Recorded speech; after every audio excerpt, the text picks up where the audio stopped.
Después hubo una guerra en el cielo.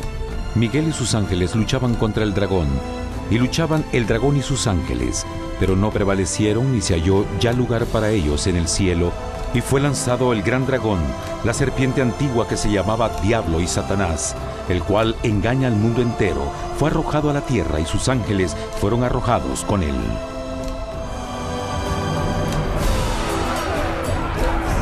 La Biblia no nos revela exactamente qué armas se usaron o cuánto duró este conflicto cósmico.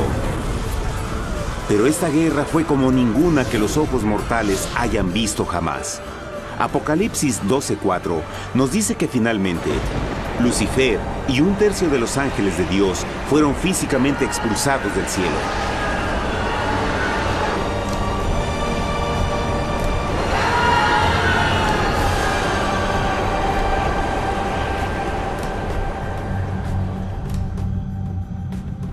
Pero, ¿qué venía después? Lucifer ahora tenía millones de ángeles de su lado, pero necesitaba un pedazo de suelo desde el cual continuar su rebelión. Pronto, demasiado pronto, el universo comenzó a entender lo doloroso y costoso que el pecado podría llegar a ser. Y la guerra no había terminado, apenas comenzaba. Lucifer, el portador de luz, ahora se volvió Satanás, el adversario.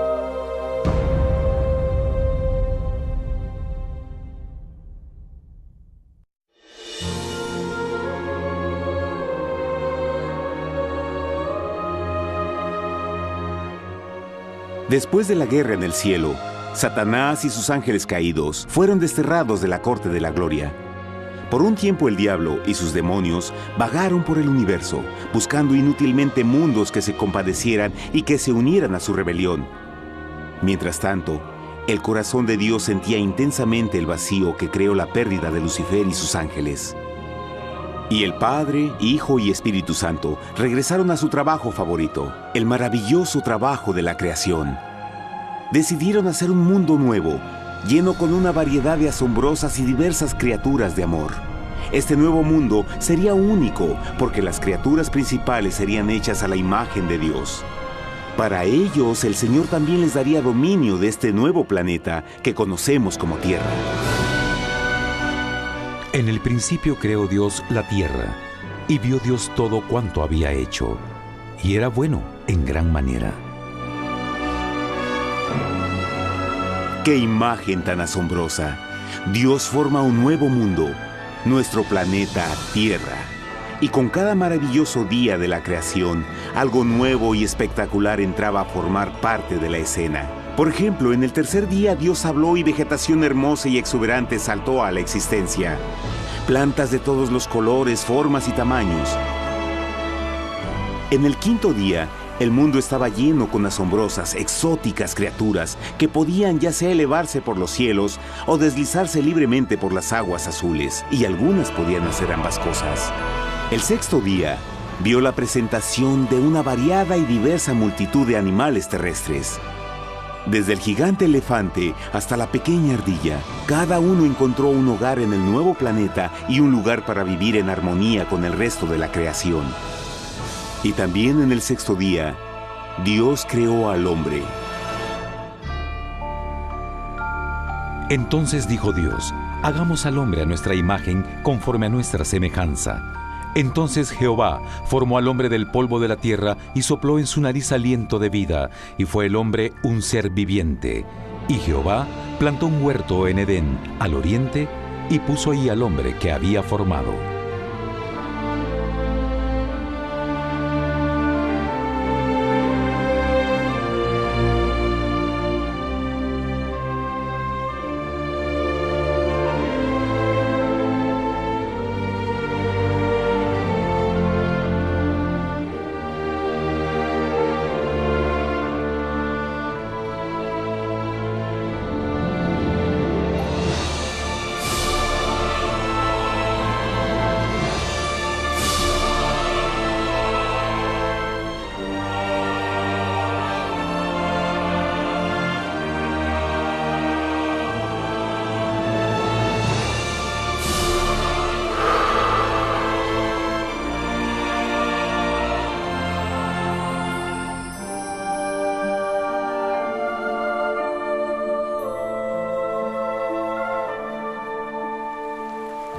¡Qué enorme honor!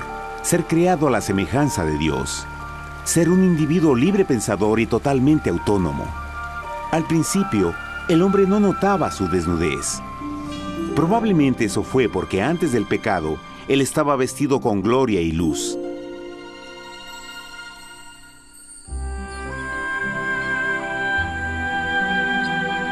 Dios también creó la compañía ideal para Adán, su bella esposa Eva.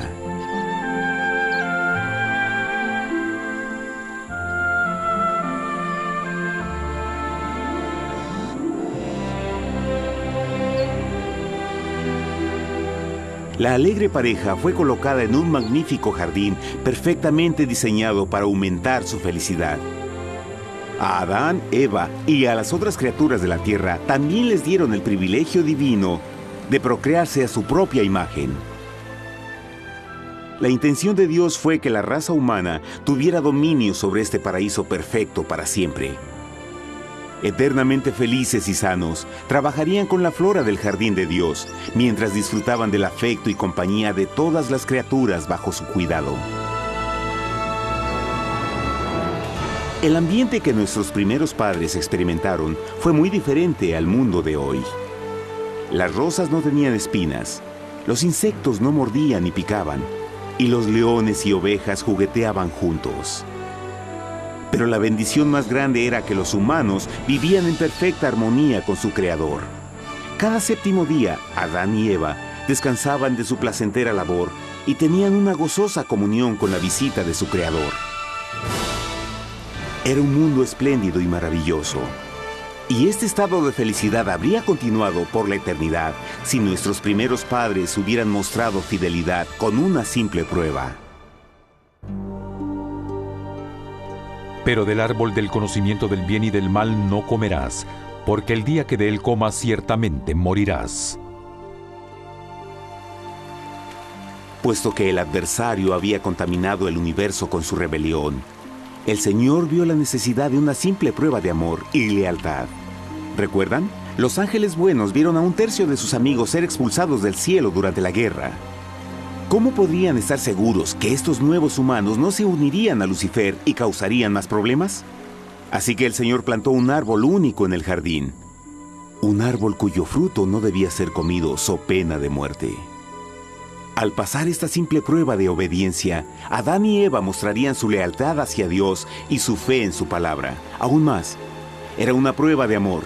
Por eso Jesús dijo en Juan 14, «Si me amáis, guardad mis mandamientos». Pero alguien más supo de esta prueba de fe y estaba determinado a usarla en su favor. Satanás estaba muy celoso de los humanos, quienes felices disfrutaban de la bendecida vida que él perdió. Su feliz existencia estaba en total contraste con la suya, la cual ahora estaba llena de culpa, pecado y miseria. En su resentimiento y enojo, no estaba dispuesto a dejar a la pareja en paz, pues el pecado siempre buscará arrastrar a otros consigo.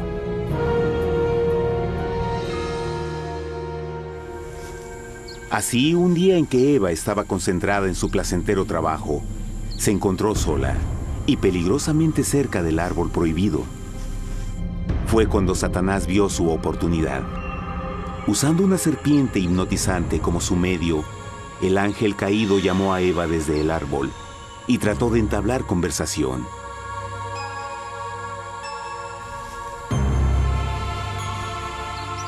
Sus palabras encantadoras fueron cuidadosamente calculadas para infundir desconfianza a Dios.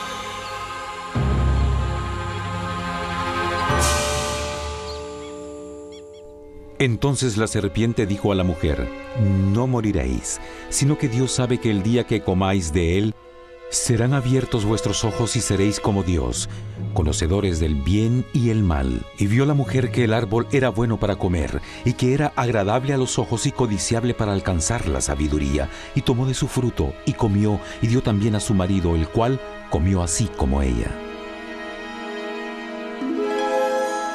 Trágicamente, cuando Eva escuchó la suave y sedosa voz del tentador, comenzó a tener dudas sobre la palabra de Dios. La serpiente la engañó con la promesa de gran poder y sabiduría. Eso llamó su atención. Después de todo, aparentemente el fruto le dio a la serpiente la habilidad de hablar. ¿Qué otros poderes podría darle a ella? Y así, aunque apenas había conocido a la serpiente, ella confió en su palabra por encima de Dios, quien la creó y le proveyó un hogar paradisíaco. Así que Eva comió del fruto prohibido y pronto persuadió a su esposo de hacer lo mismo. Adán pudo haber elegido mantenerse leal a Dios, pero él puso su amor por su esposa sobre su amor por Dios. Cuando nuestros primeros padres le dieron su lealtad al enemigo, el dominio de la tierra fue reclamado por Satanás. ¿No sabéis que si os sometéis a alguien como esclavos para obedecerle, sois esclavos de aquel a quien obedecéis? Ninguno puede servir a dos señores.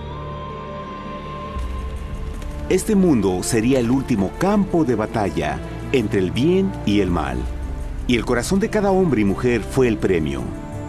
Adán y Eva no se dieron cuenta en ese tiempo, pero su momento de desconfianza y desafío abriría las compuertas del sufrimiento de millones de personas durante miles de años.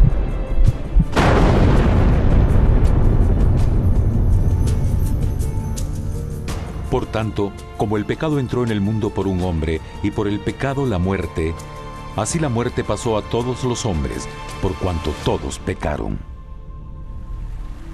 Nuestros primeros padres pronto se enfrentaron al terrible resultado de su pecado. En su estado santo, Adán y Eva resplandecían con túnicas de gloria. Después de pecar, sus túnicas naturales de luz se desvanecieron y se sintieron mortificados con la sensación de su desnudez. Vergüenza y temor reemplazaron su alegría y paz y trataron de cubrir su desnudez con hojas. Ahora también se encontraban bajo la constante influencia del diablo. Cediendo a la tentación, habían debilitado su naturaleza y Satanás había ganado poder sobre la humanidad. Las personas no podían resistir a las tentaciones del diablo con su propia fuerza. Por último, y lo más aterrador, se encontraban viviendo bajo la pena de muerte inminente. Dios les había advertido que la desobediencia traería la muerte.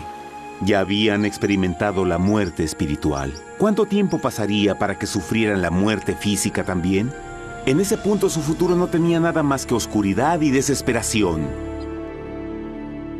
Echó pues fuera al hombre, y puso al oriente del huerto de Edén querubines, y una espada encendida que se revolvía por todos lados para guardar el camino del árbol de la vida.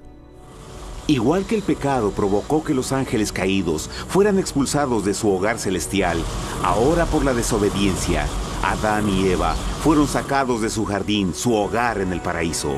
Todo a su alrededor estaba cambiando rápidamente y la humanidad se encontró susceptible a las penas, enfermedades y finalmente a la muerte. Hasta los animales y plantas estaban infectados por la terrible maldición. Las espinas y cardos ahora aparecían en árboles y flores, y los animales que anteriormente eran gentiles comenzaron a matarse y devorarse unos a otros. El peor resultado fue que el pecado separó a la humanidad de Dios. Pero vuestras iniquidades han hecho división entre vosotros, y vuestro Dios y vuestros pecados han hecho ocultar de vosotros su rostro para no oír. En la creación, a Adán y Eva se les dio el honor de hablar con los ángeles y hasta con el Hijo de Dios cara a cara. Pero Dios es tan puro y santo que ningún mal puede existir en su presencia. Ahora que los primeros humanos habían pecado, Dios alejó su santa presencia de ellos por su propia protección. El pecado había quemado una catarata en el alma del hombre que ya no podía ver la dimensión espiritual. Desde ese momento en adelante, la comunicación con el cielo sería limitada. Conforme estas maldiciones cayeron sobre Adán y Eva, el corazón de Dios se llenó de tierna compasión. La ley que habían roto no podía ser alterada para salvarlos, pues es tan sagrada e inmutable como Dios mismo. El Señor sabía que había solo una forma en que el hombre podía ser redimido. Así que un plan fue revelado, nacido desde el fondo del corazón de Dios. Un plan para salvar al hombre de su cita con la muerte eterna y restaurar todo lo que se había perdido con el pecado. Sería un asombroso intento en su intensidad, alcance y poder, pero sería un plan que también implicaría un enorme sacrificio.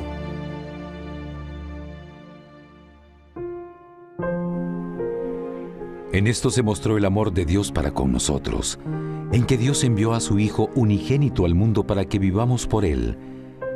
En esto consiste el amor, no en que nosotros hayamos amado a Dios, sino en que Él nos amó a nosotros y envió a su Hijo en propiciación por nuestros pecados. Las Escrituras claramente enseñan en Romanos 6:23, el costo del pecado es la muerte. La ley rota demandaba la vida del pecador, y solo había uno en todo el universo que podía calificar como sustituto de la humanidad. El Creador solo podía pagar la deuda de sus criaturas al tomar su lugar. Así, Jesucristo, el Hijo de Dios, por voluntad aceptó dejar la pureza, gloria y seguridad del cielo. Él vendría a morir en nombre del hombre en su malvado y renegado planeta. Él nacería como un inocente e indefenso bebé, soportaría una vida de pena y vergüenza, y aún así viviría una perfecta y victoriosa vida. Finalmente, Él tendría una muerte humillante para poder ser sustituto de la humanidad caída. Por su sacrificio, la humanidad asombrosamente recibiría una oportunidad más de tener vida eterna. Su sangre proveería el rescate para el mundo que había sido raptado por Satanás. Este maravilloso plan de redención fue gráficamente ilustrado en el sistema de sacrificios de animales ordenado por Dios después de la caída del hombre. El Señor había advertido a Adán y Eva que morirían el día que comieran del fruto prohibido. ¿Y cómo fue que permanecieron vivos? La Biblia nos dice que inmediatamente después de su pecado, Dios les proveyó ropa en la forma de pieles animales. Es digno de notar que Apocalipsis se refiere a Jesucristo como la oveja, que fue muerto desde el principio del mundo. Esto indica que una oveja fue sacrificada el mismo día para prevenir sus muertes inmediatas. Por fe, en este sacrificio sus muertes fueron simbólicamente transferidas de ellos a la criatura inocente. La oveja, por supuesto, era la representación de Jesús. Y así, un rayo de esperanza fue provisto en una situación de aparente oscuridad y desesperación. A través del arrepentimiento y la fe en la sangre del Mesías venidero, cualquier humano podría ser una vez más hijo de Dios. Pero a pesar de este maravilloso plan, Satanás aún tenía dominio sobre la tierra, y la vida en este mundo no sería fácil. En el mundo tendréis aflicción, pero confiad, yo he vencido al mundo. Naturalmente, muchos se preguntan, ¿cómo un Dios amoroso y poderoso permite penas y sufrimiento en nuestro mundo actual? Pero está claro desde el Génesis que Dios nunca quiso que conociéramos la pena y tribulaciones de esta vida. Cuando el mundo salió de la mano de Dios, la tierra era un maravilloso paraíso. Fue el pecado de Adán y Eva lo que le dio a Satanás el derecho a reclamar control de este planeta. Debido a su trágica elección, el diablo y sus acólitos ganaron el poder de tentar y atormentar a los humanos, infligiendo la enfermedad, el dolor y el sufrimiento. Podría ser mejor preguntar, ¿por qué Satanás tiene control total sobre la humanidad? La respuesta es Jesucristo. Tal vez ya se dieron cuenta que la muerte de Jesús en la cruz nos dio a cada uno de nosotros la oportunidad de ser salvados. Pero en realidad hizo mucho más que eso. Cuando el Salvador ofreció su vida para redimir a la tierra, ese acto ponía restricciones al control de Satanás sobre la humanidad. Satanás no podría forzar nuestra voluntad y su poder de lastimarnos sería limitado. El sacrificio de Cristo también nos brindó un tiempo de prueba, durante el cual podríamos ver la diferencia entre el gobierno de Dios y el de Satanás, y luego decidir a quién serviríamos. Finalmente, por el sacrificio que hizo Jesús, el reino de Satanás llegará a su final. Y un día la tierra será devuelta al hombre, más maravillosa de lo que era al principio. Aunque Adán y Eva comenzaron sus vidas como exiliados del paraíso, aún tenían esperanza. Dios les proveyó de pieles de animales sacrificados para cubrirse. Pero lo más importante, Él les prometió la sangre del Cordero de Dios para pagar por su pecado si aceptaban a Cristo y se arrepentían. Una gran pregunta permanece. ¿Las personas aceptarían el generoso regalo de Dios? ¿Cómo escaparemos si descuidamos una salvación tan grande? La asombrosa historia que acaban de escuchar es verdad y los afecta.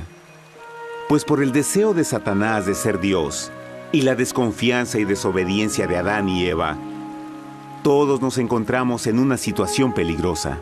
Por una parte, la humanidad ha sido grandemente favorecida por Dios con una segunda oportunidad de recuperar nuestro hogar del Edén. Por otra parte, si desistimos de aprovechar esta gran oportunidad, nos volveremos esclavos de Satanás y finalmente seremos destruidos cuando Dios limpie el universo del pecado. Amigos, no hay mejor tiempo para elegir a Jesús que justo ahora. Ninguno de nosotros sabe cuánto más tendremos que vivir en esta tierra. Nuestras vidas pueden terminar instantáneamente. Jesús ha mostrado gran interés en su bienestar y su amor por ustedes lo llevó a proveernos con un escape de la futura destrucción. Él solo le pide que lo acepte, se arrepienta de sus pecados. A través de Cristo pueden encontrar perdón y recibir un nuevo corazón para volverse como Él en carácter. Las tristes noticias son que Satanás se mueve en toda forma posible para evitar que acepten el regalo de la salvación de Dios. Debido a la actividad de la vida, el amor al dinero o alguna otra distracción fascinante, Él trabaja para mantenerlos ocupados y alejados de lo que en realidad importa, su salvación eterna. Para que entienda, la realidad de la situación es que si no elige a Jesús, por omisión está eligiendo a Satanás. Aunque la terrible elección de Adán y Eva trajo muerte y miseria inauditas, usted tiene la oportunidad de tomar una mejor decisión. Dios le está ofreciendo una paz que satisface el anhelo más profundo en su alma y una alegría que lo sacará de las tribulaciones de este mundo. El deseo que tiene el corazón de Dios es que sea salvado y esté con Él en el paraíso. Pero el único que puede mantenerlo fuera del cielo es usted. Imagine lo trágico que sería si innecesariamente rechaza este precioso regalo. Usted puede elegir hoy aceptar la salvación que Dios ha prometido. De hecho, en este mismo momento puede aceptar la vida eterna a través de Jesucristo. ¿Puedo invitarlo a que me acompañe ahora mismo en una simple oración aceptando su maravillosa oferta? Por favor, repita después de mí. Querido Padre Celestial, vengo a ti ahora y humildemente pido tu perdón. Señor, confieso que soy un pecador y he violado tu santa ley. Entiendo que la pena por el pecado es la muerte. Creo que Jesucristo sufrió y murió en la cruz para tomar el castigo por todos mis pecados. Creo que Jesús resucitó de la muerte y lo acepto como mi Salvador personal. A partir de este momento en adelante, te doy mi corazón y confío en que tú serás el Señor de mi vida. Por favor, perdona todos mis pecados y envía a tu Espíritu a ayudarme a hacer tu voluntad. Te agradezco por tu gran amor y acepto tu regalo de vida eterna. Y yo oro por estas cosas en nombre de Jesús. Amén.